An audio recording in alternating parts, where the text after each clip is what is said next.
Dans Matthieu, le chapitre 2, le verset 1er, il y a une histoire qui me fascine. Cette histoire n'est rien d'autre que l'histoire des manges avec Jésus, avec Hérode, avec les principaux sacrificateurs, avec les scribes. Les manges étaient vus comme des païens. Oui, les mages étaient des païens et les mages étaient simplement des incirconcis aux yeux des Juifs. Et ces mages vont voir une étoile qui annonce la naissance, qui annonce la venue du roi des Juifs. Et ces mages ne vont ménager aucun effort pour aller, à la recherche de ce roi afin de l'adorer. Ces mages vont se mettre à suivre l'étoile. L'étoile leur montrait le chemin, leur montrait le lieu où le Sauveur était certainement. Mais ils vont arriver aux portes d'une ville du nom de Jérusalem. Arrivés à Jérusalem, ils savaient que c'est ici, le pays du roi qui vient de naître. Arrivés à Jérusalem, ils savaient que là, c'est l'habitation du peuple de ce roi que l'étoile nous a présenté. Donc, ils se sont dit certainement, ils doivent savoir où se trouve ce roi.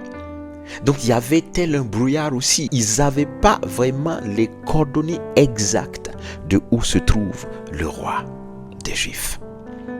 Mais pensant qu'ils avaient affaire à des gens qui honorent leur roi, ils vont commencer à poser des questions. Où se trouve le roi des Juifs? Nous sommes venus pour l'adorer. Où se trouve le roi des Juifs? Ils vont tellement insister avec ces questionnements que les questionnements de ces mages vont aller jusque dans le palais du roi Hérode.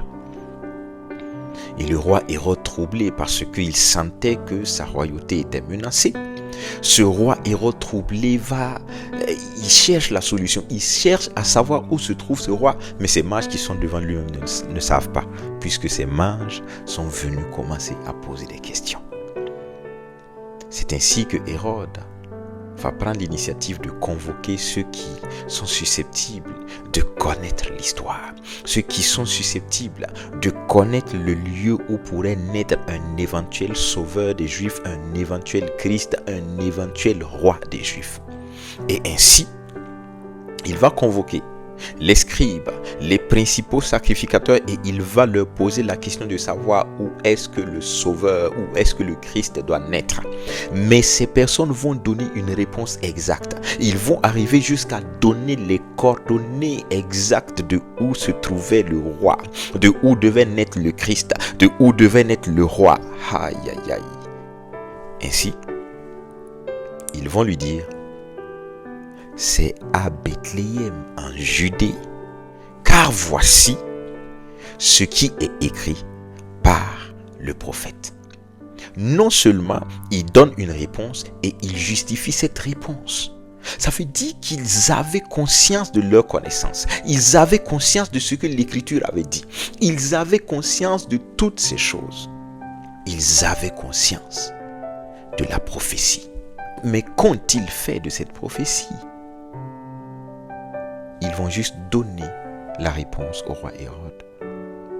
Et au lieu d'aller eux aussi à la recherche de ce roi afin de l'adorer comme ces païens, au lieu d'aller à la recherche de ce roi afin de le louer comme ces païens, afin de le voir avec leurs yeux comme ces païens, ils vont se contenter de donner l'information et repartir.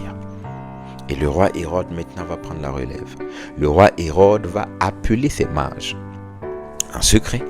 Et il va leur dire: je vais vous envoyer à Bethléem, puisque l'information, les coordonnées exactes de là où devait naître, ou là où est né le roi des Juifs étaient à Bethléem, et que le roi en avait connaissance, et que ces mages n'avaient pas toute la connaissance absolue pour aller vers ce roi.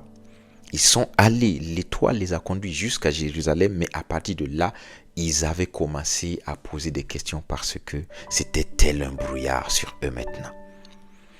Et Hérode va les orienter vers le droit chemin encore.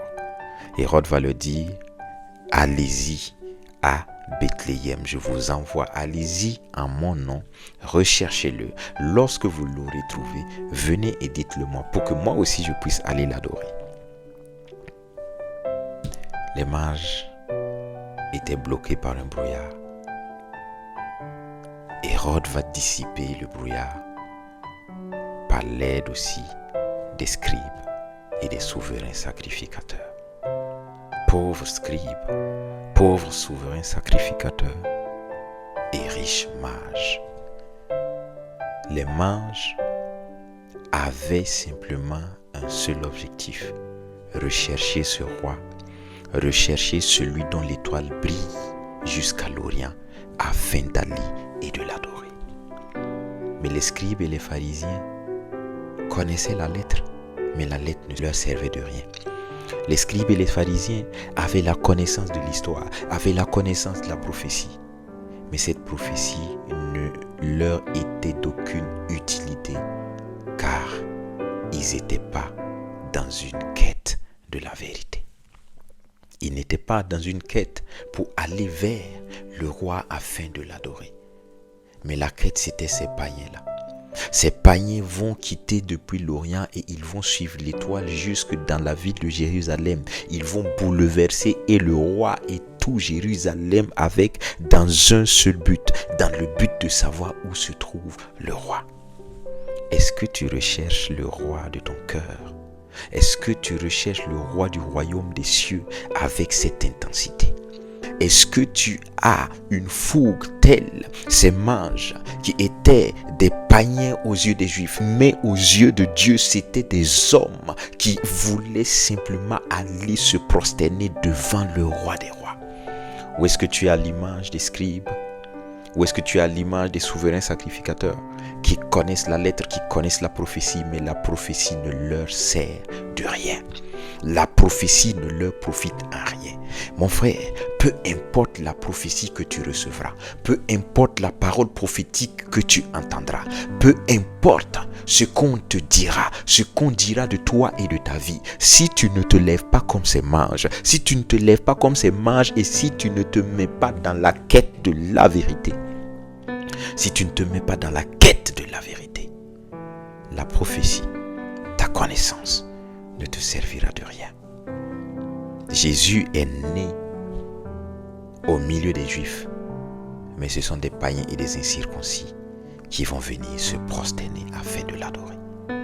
Que ce message te donne de te lever et de te mettre en marche à la quête de la vérité, comme ces mages qui sont allés à la quête de la vérité, à la quête de la lumière, à la quête du roi, du royaume des cieux.